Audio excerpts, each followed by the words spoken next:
Good afternoon, everyone, and thank you for joining us today. My name is Michelle Graff, and I'm the editor-in-chief of National Jeweler. I'm pleased to welcome you to the latest episode of My Next Question, National Jeweler and Jewelers of America's co-branded webinar series. Today, we are doing our annual end-of-the-year wrap-up.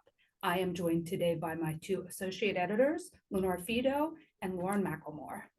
Before we get the webinar started, I just want to let our attendees know that if they have a question, they can type it into the Zoom Q&A box at the bottom of their screens. We will be back on at the end of the webinar to answer any questions. Also, today's session is being recorded and will be available on the National Jeweler website this coming Friday, December 15th. Now, we're going to get the discussion started. Thank you. Hello, everyone. Hello. So, as some people who have attended this before might have noticed, we're trying a new setup today. Instead of Brady Bunch style, we were all seated at the same table. And as I mentioned, this is our annual end of the year wrap-up episode where we talk about the biggest news, our favorite stories, etc., from the year. So I'll go ahead and get things started. We're going to start out with our individual favorite stories that we wrote. So I'm going to start, obviously I'll start with myself. So my favorites for the year, I had a hard time narrowing it down to one, so I picked two. And I'll preface this by saying that while I enjoy doing news on a day-to-day basis, I really like longer term stories that I can take a couple months to work on and interview, 5, 6, 7 people. That's kind of really my preference. Obviously, the way journalism works today, you're producing content every day and you don't get to do as many of those stories. So my favorite two were the one I did for the State of the Majors, which came out in May, AI and the Future of Diamond Grading. I thought it was really interesting to kind of look into how technology is going to change diamond grading in the future and kind of break down what AI is, how's it used in diamond grading, how some of the bigger companies in the industry are using it. I got to interview some people I don't normally talk to that much, and I thought it was really interesting. We got some interesting feedback on that story. I would say my second one would be my Retailer Hall of Fame story, which came out in October. Is that right? Yeah. And this year, I profiled Stan and Ingrid Rasney, who own Rasney Jewelers. They have stores in the Chicago area, and they're so interesting. They have a fantastic business. And after interviewing them and learning about their business, I can't believe we haven't written more about them. But I like them. I like writing that story and learning about them. So, Lenore, your favorite stories that you wrote this year? Yeah, so my favorite story this year was also more of a long form story. It was my Retailer Hall of Fame story, and it was about size inclusivity in the luxury industry. It's a topic that's really close to my heart, and I think it's something that needs to be more strongly advocated for within the industry. So I was really grateful to be able to write about that and bring more people's attention to it. And it was just an interesting story to write. I learned a lot in the process about how this issue came to be, some of the history of plus size fashion, and some of the hurdles that are in the way of correcting this issue. So I would say that was my number one. My runner up would be a story I wrote about a play in Pittsburgh. It was called Perseverance, and it shares the real life story of Melvin Goldman. And he was a jeweler in Pittsburgh who was also a Holocaust survivor. And he just has such an interesting, incredibly inspiring story. And it's also a book. His daughter, Lee, wrote it. It's also called Perseverance, if you'd like to check it out. So those are my two favorites. I love the plus size story as well. And now I'm sad that I didn't pick it for you, my favorite of yours, but it's already been mentioned, so we're good. Lauren, for everyone, joined our staff in April this year, correct? So you've been with us almost a full year. Yeah, almost a full year. So my favorite story, well, I guess I should preface by saying before I came to National Jeweler, I worked with colored diamonds. And so I feel like it's only appropriate that my favorite story I wrote was about the blue lab-grown diamond from Fred Jewelry.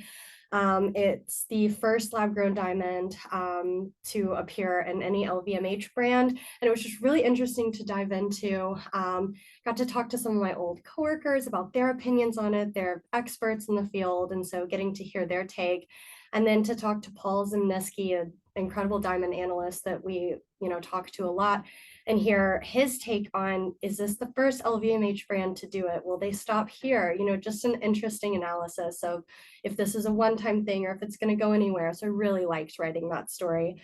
And then my runner-up was my coverage of the colored stone market from Las Vegas. I sat in on a panel talk and got to listen to some retailers, some gem dealers, variety of people with a ton of knowledge, talk about, you know, trends of this year and what they're predicting for next year. And some of it was expected and some of it was really surprising. And my beat is colored gems. So that was just a perfect dive right into what I've been covering all year.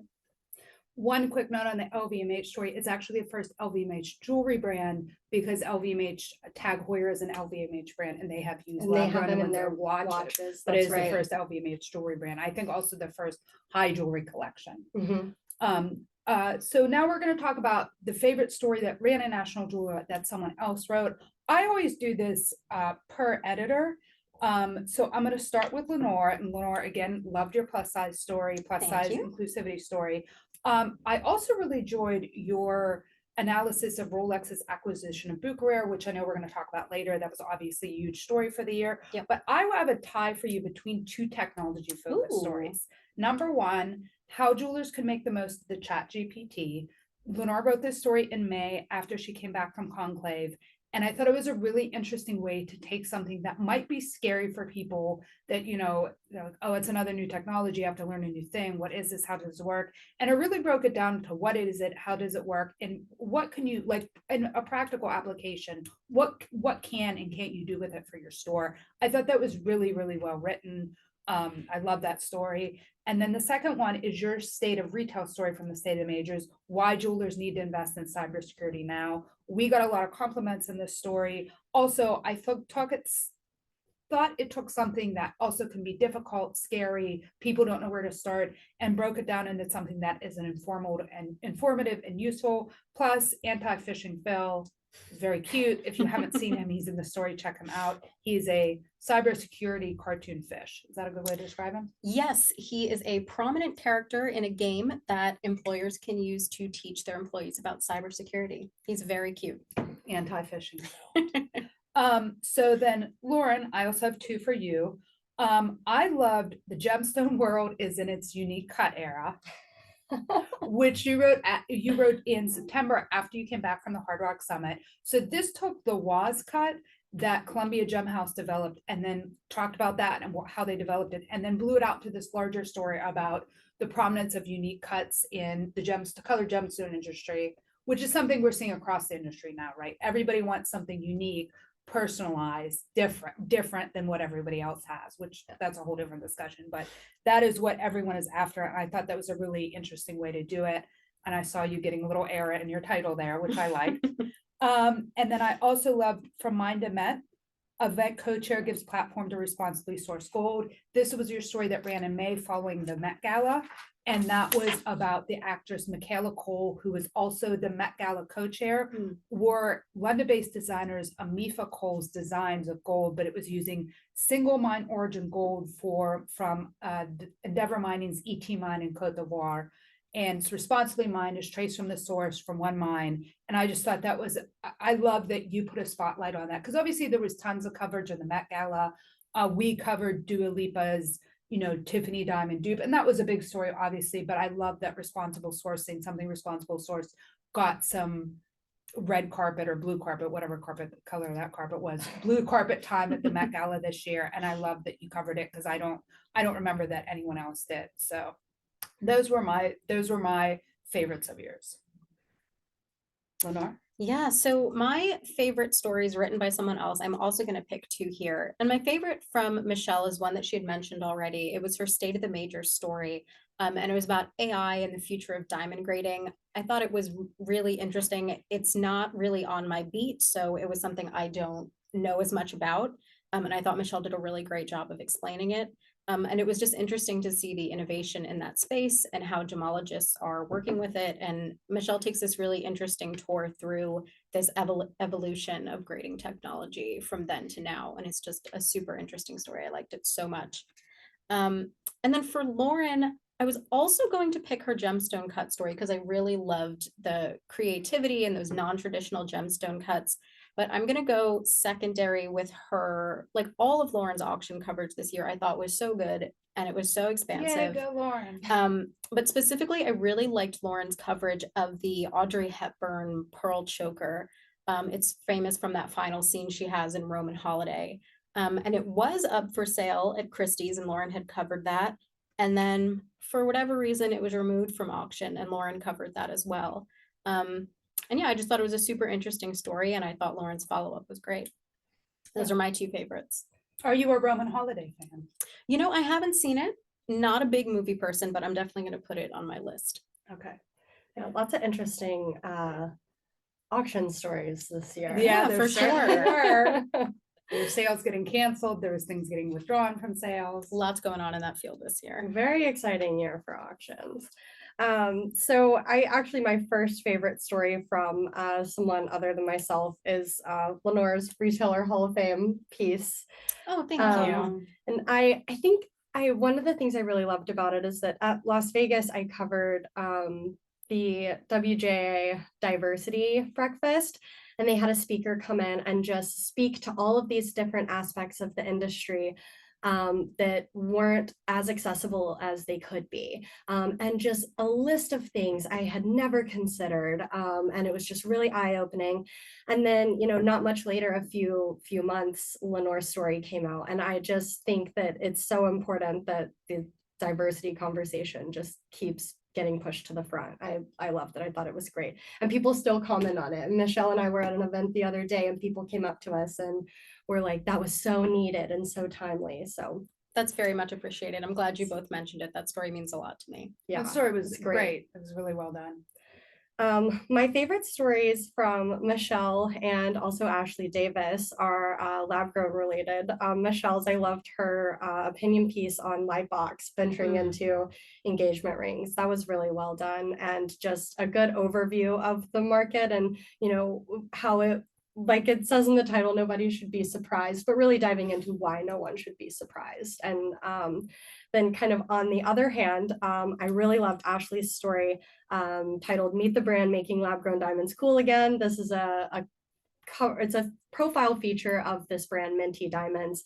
And kind of on the opposite end, we've had a lot of conversations about lab grown diamonds in general, but also about how it's kind of surprising how they haven't been really accepted in like fashion brands. We see them a lot in engagement and bridal, and how it's about time, like she says in her story, that they get kind of appreciated in fashion jewelry. And also she just does a great job covering the founder as well. Great story. I also have one down from Ashley. She was our senior editor. She's unfortunately no longer with us, but she was with us all the way through October. And I put down my favorite story from Ashley was at the Met Gala, Dua Lipa's 200 plus carats of diamonds stole the show. So the Met Gala, just to refresh people's memories, always happens in the first Monday in May. And this year it was right after Tiffany opened its renovated flagship store, which is calling the Landmark. So this was a big moment for Tiffany, obviously. Dua Lipa, the singer, pop singer, who was co-chair of the gala, she wore the Lucida star necklace, which is the necklace that was home, for lack of a better term, to the Tiffany diamond for years. If you saw Lady Gaga when she accepted her Oscar for the song And a Star is Born, and Beyonce also wore this necklace with the Tiffany diamond, which is a yellow diamond, in advertising campaigns. That Tiffany diamond, the yellow diamond, has since been reset in a Jean Schlumberger piece that is, I believe, a pendant that could be converted into a brooch. And then what Ashley described as a Tiffany diamond dupe, with a white diamond cut to mirror the proportions of the Tiffany diamond, was set in the necklace that Dua Lipa wore. And it was really a moment. And she looked great. And it was a gorgeous moment for diamonds. And it was a brilliant way of Tiffany kind of tying their, obviously getting a lot of publicity around their reopened flagship and tying that into the Met Gala, since those two events happened back to back. So now we're gonna talk about, those are our favorites. Now we're gonna talk about something less opinion oriented, and we're talking about the biggest news this year. And Lenore, I'm gonna start with you and we'll come back around to me. Yeah, so I cover retail for National Jeweler and also financials. So for me on my beat, the biggest story this year, we'd mentioned it earlier, was Rolex acquiring Bucherer. And it was somewhat unexpected, and the watch industry analysts I spoke to in a follow-up story had said the same. But Rolex tends to be fairly secretive in what they're doing. But yeah, so I had written a follow-up, and I spoke to Reginald Brack, who is a watch industry analyst. He's at Heinemann Auctions. And I spoke to Tim Strack, who is the CEO of Chrono 24. And they, gave their insight and how actually, once you think about it, the deal actually makes perfect sense. And they go into why they did it, what might be next for them. So I thought that was super interesting. And I'm interested in seeing what Rolex is going to do next. So for me, that was the biggest story on the retail beat this year. We did a little Bucherer news already today. Oh, yes. Bucherer is now carrying Rachmaninoff diamonds, a very, very beautiful, very high-end brand. So that was a little interesting Bucherer news already coming before the end of the year. Yep, that's true. Yeah. Lauren, what was the biggest news for you in the colored gemstone world for the time you were here? So I kind of think I kind of have a conglomerate of stories, kind of all based around one theme. And that is that rubies had an incredible year this year. A lot of different things happened in the ruby market. We had from scientific laboratory news, we have the zinc filling, which was new and interesting, that I did a story on. And then we had the Greenland ruby mine completely shut down. And maybe some more to come news on that. And then also Mozambique has really been, I've heard from multiple people, it's kind of the name of the game for rubies this year and probably moving forward. Some really big news in the colored gemstone world is the Estrella de Fura also sold at auction. Yep. Speaking of auctions, set a record. It sold for over $30 million, was the world's largest ruby to come to auction. It's a Mozambique ruby. It's over 55 carats, 55.22 carats. It's huge. So that's been really exciting to kind of see rubies be in the spotlight almost all year. Now, do you personally like rubies? I am coming to like them. They were my favorite always, but I've spent so much time looking at them and admiring them and learning about them this year that they're becoming a favorite. Okay, yeah, rubies kind of grew on me in my time here. I didn't always love them, Yeah. but over the years I've come to appreciate them more. They did have quite a year. That's a great pick, Lauren. So for me, I'm going to preface this by saying I thought the story I'm going to talk about was going to be a big deal, but it kind of ended up being non-news at the end of the day. And that is the G7 rolling out tighter sanctions on Russian diamonds. So we'll rewind here. So word that the G7 was going to be putting a ban, tighter sanctions on Russian diamonds, first came out in February. The G7 group of 7 nations issued a declaration on the first anniversary of Russia's invasion of Ukraine, which I believe was February 24th, if I'm not mistaken. So February 24th, 2023, year anniversary. And then Ambassador James C. O'Brien, who was, but is no longer, the head of the U.S. Office of Sanctions Coordination, was the guest at the Jewelers Vigilance Committee's luncheon in March.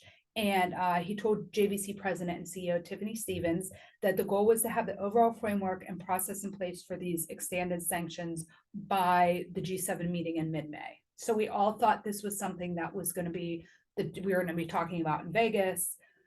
Vegas came and went. No news. The summer came and went, no news. All these, with all this breathless reporting on it's next week. The G7 is going to roll out. I mean, I don't know how many of these stories I read. It's going to be next week. It's going to be next week. I mean, at a certain point, I would just quit reporting that because it's obvious that your source isn't right. But I don't know. That's just my opinion. So then the fall came and went with no news either. And finally, last week, the G7 issued a statement which contain dates for the implementation of new restrictions. Imports of diamonds, quote, mined, processed, or produced in Russia will be banned from entering G7 countries beginning January 1. It's not really huge news for us because President Biden has had a ban on the Russian diamond imports, since an executive order dating to March 2022. But there are no details on how any of it will work.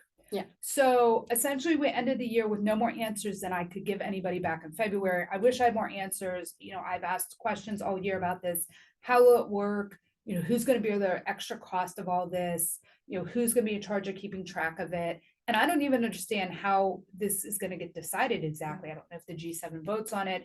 There are 4 plans last I heard floating around. There was a plan from the World Diamond Council. There's something called the EU plan. India had a plan. There was a plan out of group out of France. There might have been another plan. I'm not even sure.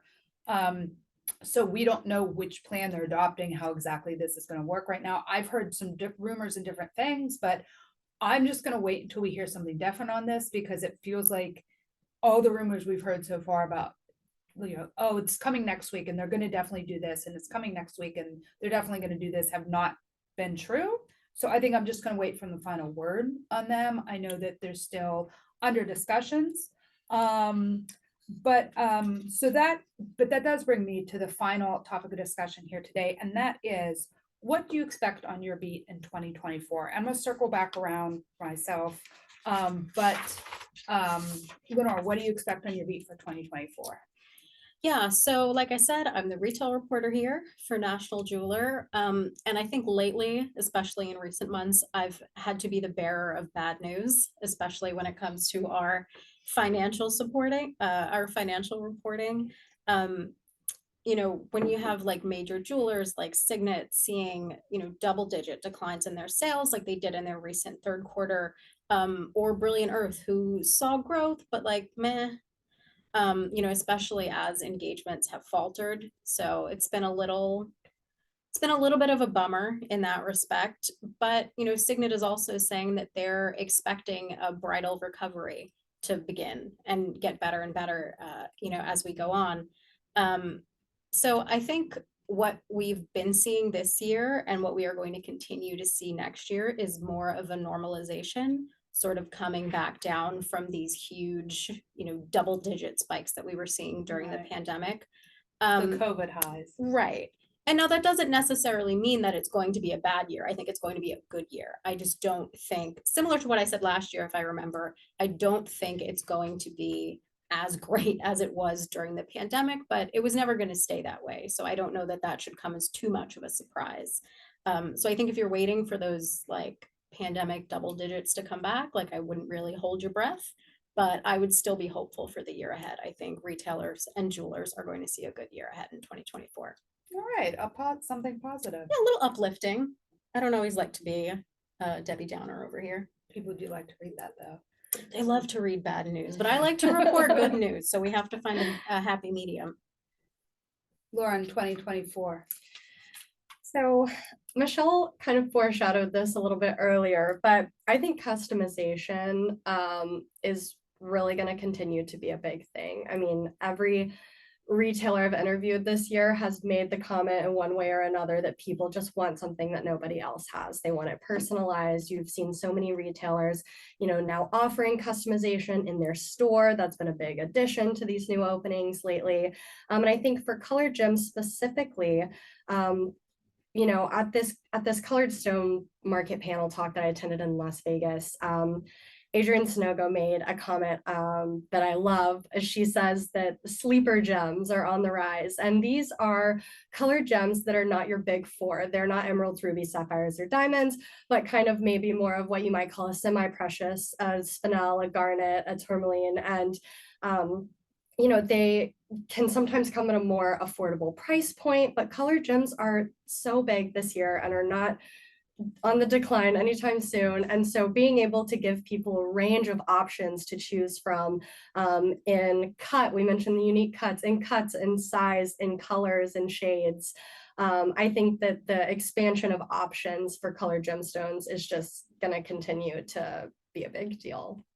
Don't call them semi-precious. They're all precious. They are all precious. All gems are created equal. Yes. So what I expect, perhaps somewhat foolishly, for 2024 is to perhaps have some more answers around Russian diamonds. And I'm going to say this, this is going to happen pretty early, have to happen pretty early in the year, because I mentioned earlier that when the G7 make this statement, they didn't give any details, but they did give a few dates. So there's a second deadline outlined in the G7 statement, and that is March 1st, which is going to send the import ban from just diamonds from Russia to diamonds from Russia that are cut elsewhere, which is the vast majority of the diamonds. So that's currently, there's a whole substantial transformation clause in US customs that allows goods that are like, if a diamond is mined, people might already know this, but if a diamond is mined in Russia and then cut in India, it essentially then becomes a product in India because it's been substantially transformed. And when the G7 set out at the beginning of the year to introduce this ban, these tighter sanctions, that's one of the aspects of the trade that they wanted to kind of like, it's not a loophole, but for lack of a better term, they want to kind of close that loophole. So that's allegedly going to happen March 1st. But I think we're going to need some details pretty fast on how exactly that's going to work. I also think that next year it's going to give us much more clarity on the lab grown diamond market. Where that market is headed, where will prices land, where will sales land, and where will that product kind of shake out in its place in the market. I realize this is technically cheating because this article is from late 2022, but I think a great story to read as we head into 2024 and we're thinking about the future of lab grown diamonds is an article I published in September 2022 called Looking Ahead: 4 Factors That Could Shape Lab Grown Diamonds' Future. Lauren mentioned earlier the analyst Paul Zimnisky. He's one of my favorite people to interview. And he talked about the future of lab grown diamonds in the longer terms. And some of the things he talked about at the end of 2022 have already come to fruition. Number one, that we will see people doing more interesting and unique cuts with lab grown diamonds. The prices are very low, so it gives people room for experimentation. Number two, that we'll see people experimenting with color, which is exactly what the LVMH Fred collection was. They created a diamond that was called Riviera Blue or something. I don't remember exactly what it's called, but it was like a very interesting shade of blue that's not found in nature. Previously, I hadn't seen in a lab grown diamond to match some other jewelry they had. It was on brand for them. And it's this kind of like, because the price of material is low, it gives people this room for experimentation, which Paul had mentioned when I interviewed him in 2022. So it was an aha moment for me when Fred announced that collection in 2023. I think that's a good story to go back and read because Paul is not looking at the here and now, which I think people are very wrapped up in. But these stones are part of the market, and how is that going to look 5, 10, 15 years from now? So I think that's something we'll be keeping an eye on next year. So those are my 2 things: what's going to happen with Russian diamonds, and then what is going to happen with lab grown diamonds in their future. And I realized before we go to questions that I forgot something, which is probably the most fun part of the entire session, which is, what was your favorite trip this year, Lauren? So back in September, I took a train down to Washington, D.C. to visit the Smithsonian and meet with Dr. Jeffrey Post's successor, Gabriella Farfan. And she is so vibrant and lovely and has so many ideas about what she's going to do with her time at the museum. She talked of combining certain exhibits and bringing, her personal passions and her personal research into the museum. And she's just brilliant. So some more on her to come in the new year. And another just key part of why I love the Smithsonian so much is when I walked in the front door, there is a massive, massive quartz right in the front door. It's the Burns Quartz, and it's from the Ouachita Mountains in Arkansas. So Lauren is from Arkansas. So that was very fun to see. That was a fun trip. Little shout out. DC's a fun little train ride from New York. I always have a good time going to DC. Yeah, it was quick and easy. I think I wrote the Woes Cut story on the way down, so. Good use of your time. Lauren, or Lenore, your favorite trip, sorry. Yeah, so my favorite trip this year was in January of this year. I went to Vicenza Oro. So I was in Vicenza, which is always a lot of fun. I think the show is always so exciting. I get to see some jewelers, especially Italian jewelers that are not necessarily always at the US shows that we go to. So that's always fun. I also, fun fact, speak Italian, which is not something I almost ever get to use here. So that's always fun for me. And something during the Vicenza Oro show that I always try to go to is Paola DeLuca, the futurist. She always does this really interesting trend vision talk, and she has really interesting speakers come on. And I wrote a story about her session this year. It was about AI and how jewelry designers can sort of harness that technology to just improve their designs, like share their creativity in a different way. So yeah, that was my favorite trip of the year. Started the year off on a high note. Yeah, that's a fun trip. I've been Yeah. to Vincenzo before. So my favorite trip came very unexpectedly, as favorite trips often do. At the end of the year, I got invited to Hawaii. I was the keynote speaker at the Hawaii Jewelers Association's annual convention. And I also was a judge in their annual design contest. I mean, I love this trip for several reasons. Number one, I don't think anyone's ever mad that they have to go to Hawaii, although it is a very long trip from New York. It is so beautiful there. But I also thought from a business perspective, my kind of like snorkeling adventures aside, I thought from a business perspective, it was really interesting to go to a market that is so different from anything else in the United States. You know, I've gone to jewelry stores in New York. Obviously, we live here, in Dallas, in Florida, in California, in Washington State, in Missouri. You know, I visited jewelry stores in a lot of different places. But I mean, that's obvious. It's totally different than the mainland, as they call it. And the people were lovely. It was fascinating to see the kind of jewelry they make there and they buy. And also to see that a lot of the discussions we were having here about, slowdown engagement and sales kind of coming down from the pandemic highs. A lot of those discussions were the same discussions that they were having there. And a lot of them told me after I gave my keynote that they were happy to hear it. Because I kind of talked about this, that yeah, sales have slowed down now, but I wouldn't look at it as a negative. I would look at it as a normalization. And they said they were so happy to hear that. And obviously some of them, depending on which jeweler and what their market was, had a different experience of the pandemic. Some of them that were more tourism based, obviously it hit them a little bit harder, versus people that have more local clientele. So that was a really interesting trip. I've now added Hawaii to the list of states where I visited a jewelry store. Maybe next year I'll go to Alaska. Maybe. I've never been to Alaska. Me neither. We'll take a field trip. Group field trip. We do have a couple questions that came in beforehand. As a reminder, you can still type questions into the Zoom Q&A box, and we will see if we can get to those.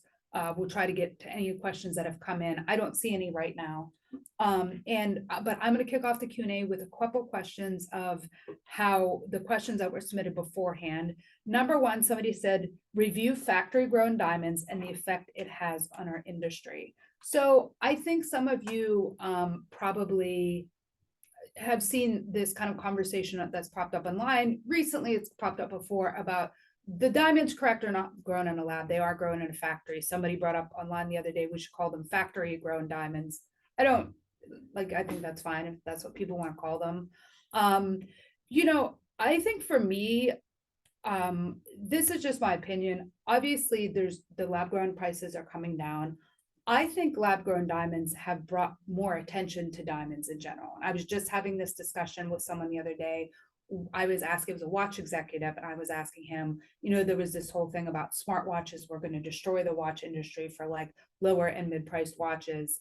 And he's like, actually, what it did was draw more attention to the wrist and more attention to wearing a watch. And he said people buy multiple watches. They have one that's mechanical. They might have one that's quartz. They have a smartwatch. Maybe they use that for sport. They use it for running. They use it for more casual things. They have a dress watch. In my opinion, I think, honestly, in the time I've been to National Jeweler, there's never been so much discourse about diamonds in the public domain, lab grown, natural, what have you.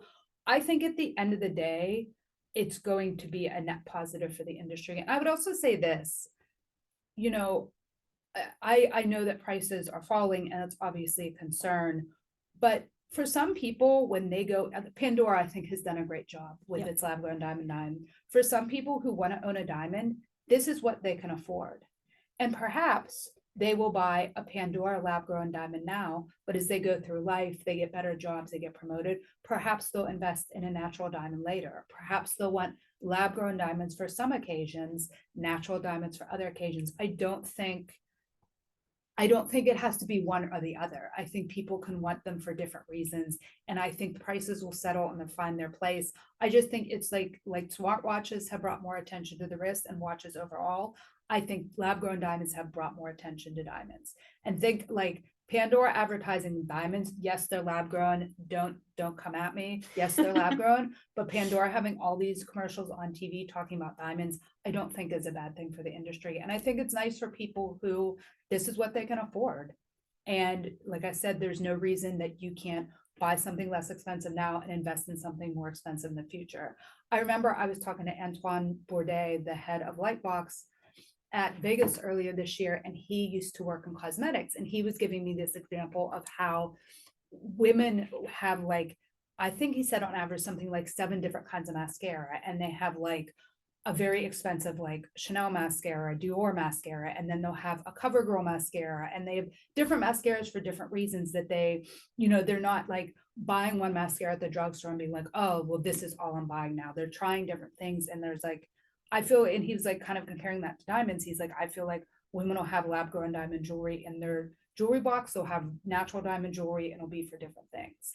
I don't like, I just don't, I don't know. I think the industry being more inclusionary and appealing to more people is always a positive in my opinion. I mean, I know there are like, I'm just looking at this from like a consumer inclusivity sales perspective. I know there are obviously issues with people claim they're green. It's not necessarily greener. It's not necessarily better, but that's a separate issue. I'm just looking at it from a consumer perspective. I also say this, I think that obviously not every single jewelers for the most part, I think are pretty forthright in how they're selling them and how they're presenting them. My sister-in-law, if she sees it, I'm sorry, is turning 50 in January, and my brother wants to get her something. And he asked me my opinion about, what should he get her? He wants to get her, I'll just say, see this, a diamond tennis necklace. And she's like, and he was like asking me, he's like, I know there's lab grown, I know there's natural. And his question was, what is going to hold its value better? And I said, well, I can't look in the future. I don't have any definites. I was like, but if that's your concern, I would go natural. But that was his question and his concern. And that's the direction I guided him in. So, and I also think it's a big birthday present.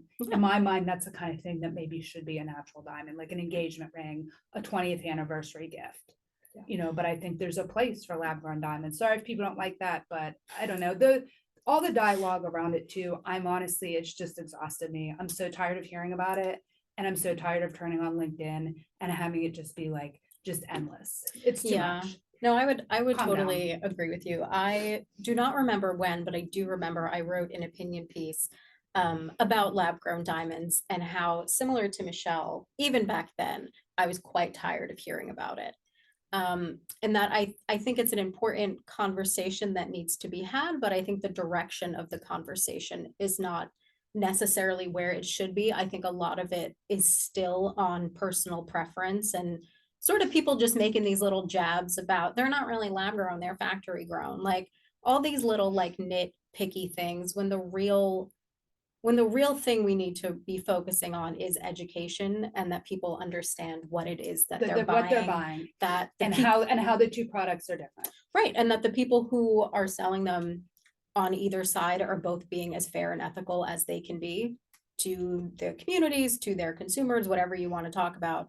But this idea of like, what's better, what you like more, I like this, I don't like that. I think to Michelle's point, that conversation has been run into the ground. And it's really not doing anybody any favors at this point. I think there's still interesting things to talk about in that field, but not what you like more. That's not really of interest, I would say. Any thoughts? You don't have to know what you see. Any thoughts there? No, I was just thinking I actually about when you did your lab grown webinar with Edon and Sherry. Yes. I think there was you had one other panelist maybe. Yes. I believe it was Avi Levy from IGI. Yes. And I remember we were talking about the data and I think it was Sherry made a comment about, I think that we have, assumptions and stereotypes of who we think the lab grown diamond is for.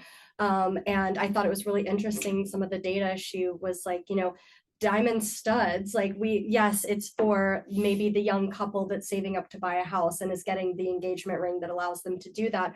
But it's also the 50 something couple that's going on a cruise and she's getting a large pair of diamond studs that maybe she doesn't want to spend a lot of money on. What if they get lost? I mean, traveling, Right. there's all these other factors that play into what makes a lab grown diamond a good choice for that person at that time. And again, that person can also choose natural diamond. Of That course. person can, you Right. can have both. Buying one does not exclude you from buying the other. No. Perhaps you viewed a lab grown diamond as something, again, that you buy right now, and a natural diamond is something more luxury, it's more aspirational, but you want a little ring or a little pendant to congratulate yourself something now, and this is what's in your budget. Which I think And I mean, retailers, wasn't that the argument about jewelry for a long time, is we were losing consumer dollars to other products? So Like isn't it, handbags. and yeah, other isn't luxury it good goods, now, yeah. perfume, all this kind of stuff, isn't it good now that we have something where people can say, I want to treat myself, but I only have so much money to spend. There is a diamond product to fill that desire. And again, it's getting them interested in jewelry, it's Yeah. getting them interested in diamonds,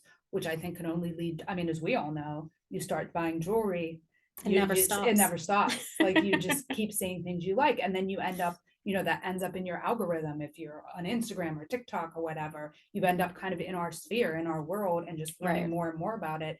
And I think it's great, like just recruiting more people to interest in jewelry, period. Which Yeah. the industry, honestly, with younger people struggled with for a lot of the early years I was here. Yeah, I mean, and I think to your point, Michelle, I think there's room in your jewelry box for everything. I mean, I have regular diamonds. I have I plenty have of room. plenty of room over here if you're shopping for us. Yeah, but I mean, I have regular diamonds. I have lab grown diamonds. I'm currently wearing 2 different watches. I have a smartwatch and I have a regular watch. So, I mean, there's not too much like preference. So like, yeah, I mean, you can have a little bit of everything, I think, to your point. I didn't notice you were double watched. I'm but double you enjoyed watching yours. today. Yeah. Oh, so It's you a have an Apple popular Watch trend here. as well. Is it? You have an Apple Watch here. What is this over here? This is a Cartier watch. Oh, fancy. See I what I wasn't- mean? I wasn't See? gonna name drop. Michelle asked me. we couldn't have asked for a better example. No, that's excellent. But And yes, that's a very fair example. I Lenore have will both. take natural diamonds and lab grown diamonds to go with her Cartier watch and her Apple Watch. I will. I will take anything gratefully. I am not picky. Are you able to? Yeah, I can pull up some questions first. We're gonna check a minute to see if there are any more questions. Those are all the questions that have come in so far. Lenore, do you have any final thoughts while Lauren's gonna check for some more questions? I mean, I'm fairly opinionated. I always have a few more thoughts I can share. But no, I think we can move on to the questions Lauren has pulled up here. Yeah, so the questions that we received before we started the webinar, they came in early. One of those was someone's asking, how does international conflict impact gem mining, both man-made and the overall jewelry industry? I mean, that's a complex question that's you a have for us complex there. question. I mean, I think the best example we have right now is obviously what is going on. I can't speak as well. I cover the diamond market, so I can't speak as well to conflict in Burma and how that's affecting rubies or other countries. Obviously the best example I can give and point to is what's going on in Russia right now is having major effect on the diamond market and the flow of the diamond market and what's going to happen with the diamond market in 2024. I mean, I'm sorry, I can't give a better answer to that question, but I don't know enough about the colored stone markets to answer that. And I think, Lauren, you probably have not been here long enough to really have delved into that. No, one resource I could give you to watch for is the Colorado School of Mines is actually partnering with AGTA, I believe. This is a partnership between the two of them, and looking into, at least for colored stones, can't speak to diamonds, but they are doing a study on the supply chain. And so they've actually had researchers on the ground at these mines discussing these exact things among various other topics. But a lot of that report is supposed to come out at Tucson next year. So that may bring you some more answers Yeah, too. That's a great resource. That's actually a really good resource. So I think we're going to wrap it up today. Thanks again to everyone for joining us. And thank you so much, Lenore and Lauren, for all your great work this year. National Jewelers, my next question will return after the new year. I'll be hosting the first episode of 2024, discussing what to expect in the year ahead with 2 guests. We're still nailing down the details on that, but date and time, guest names will be available shortly. Until then, thank you again for joining us, and have a happy and healthy holiday season and new year. Thank you so much. Bye-bye.